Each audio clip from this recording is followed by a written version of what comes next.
இயற்கை திரைப்படம் வெளியாகி 21 ஆண்டுகள் ஆயிடுச்சு. அறிமுக படத்திலேயே மிகப்பெரிய தாக்கத்தை ஏற்படுத்திய இயக்குநர்களில் எஸ்பி ஜனநாதனும் ஒருவர். 2003 இவர் இயக்கிய இயற்கை திரைப்படம் காதலர்கள் மற்றும் ஒருதலை காதலர்கள் மத்தியில் ஏற்படுத்திய பெரும் தாக்கத்தை யாராலும் மறக்கவே முடியாது. இப்போ இயற்கை படத்தை பார்த்தா கூட கடல் சார்ந்த வாழ்வியலையொட்டி எடுக்கப்பட்ட ஒரு மாலுமியின் காதலை உணர முடியும். வெள்ளை இரவுகள் என்ற சிறுகதையை வைத்து எஸ்பி ஜனநாதன் இயற்கை படத்தை இயக்கினார். 1 கோடி ரூபாய் செலவில் எடுக்கப்பட்ட இந்த படம் வசூல் ரீதியாக வெற்றி பெறவில்லை என்றாலும் தேசிய விருது உட்பட முக்கிய விருதுகளை வென்றது. இந்த படத்தோட கதை என்னன்னு பாத்தீங்கன்னா, வாழ்க்கையின் பெரும்பாலான நேரத்தை கடலிலேயே செலவிடும் ஒரு மாலுமி கரைக்கு திரும்பும் போது நீண்ட நாட்களாக காதலனை தேடி காத்திருக்கும் பெண் மீது காதல் கொள்கிறான். இருவரும் பழகிய பிறகு அப்பெண்ணுக்கு மனமாற்றம் ஏற்படுகிறது.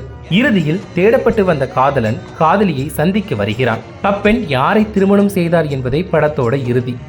இந்த படத்துல ஷியாம், அருண் விஜய், குட்டி ராதிகா, பசுபதி, செந்தில், கருணாஸ், சிமா பிஸ்வாஸ், சின்னி ஜெயந்த் உள்ளிட்டவங்க நடிச்சிருந்தாங்க. படத்தோட முதல் 15 நிமிடங்கள்ல கரை திரும்பும் மாலுமிகளின் செயல்கள் எப்படி இருக்கும், கடலோர மக்களின் வாழ்வியல் என்ன என்பதை ஏகாம்பரம் காட்சிப்படுத்தி இருப்பாரு. கப்பலோட பழுது நீக்கு பணிகள் நடைபெறும் நேரத்துல ஷியாம் தான் ஆசைப்பட்ட வாழ்க்கையை வாழ நினைக்கிறாரு. இந்த படத்துல 15 நிமிஷங்களுக்கும் குறைவா நடிச்சிருந்தாலும் இன்னைக்கு வரைக்கும் ரசிகர்கள் கிட்ட கேப்டனா நடிச்சிருந்த அருண் விஜய் திட்டு வாங்கும் அளவிற்கு அவருடைய கதாபாத்திரம் வடிவமைக்கப்பட்டிருக்கும். அருண் விஜயை தேடிட்டு இருக்கும் குட்டி ராதிகா மீது ஷியாம் காதல் கொள்றாரு. குட்டி ராதிகாவை காதலிச்சாலும் அவருடைய ஆசைக்காக அருண் விஜயை தேட உதவுறாரு. ஒரு கட்டத்துல ஷியாம் குட்டி ராதிகா கிட்ட காதலை வெளிப்படுத்தியதுக்கு அப்புறமா கோபத்துல அவர் விலகி செல்றாரு. ஷியாம் பத்தி புரிஞ்சுக்கிட்ட எல்லாருமே குட்டி ராதிகாவை திருமணத்திற்கு சம்மதிக்க வைக்கிறாங்க.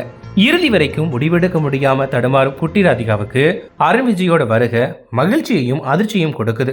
படத்தில் இடம்பெற்ற ஒவ்வொரு பாடலுமே கதையோட ஓட்டத்திற்கு ஏற்ப பக்காவா செட் ஆயிருக்கும். காதல் வந்தால் சொல்லி அனுப்பு அப்படின்ற பாடல் இன்னைக்கு வரைக்கும் ஒருதலை காதலர்களோட விருப்ப பாடலா இருக்குது.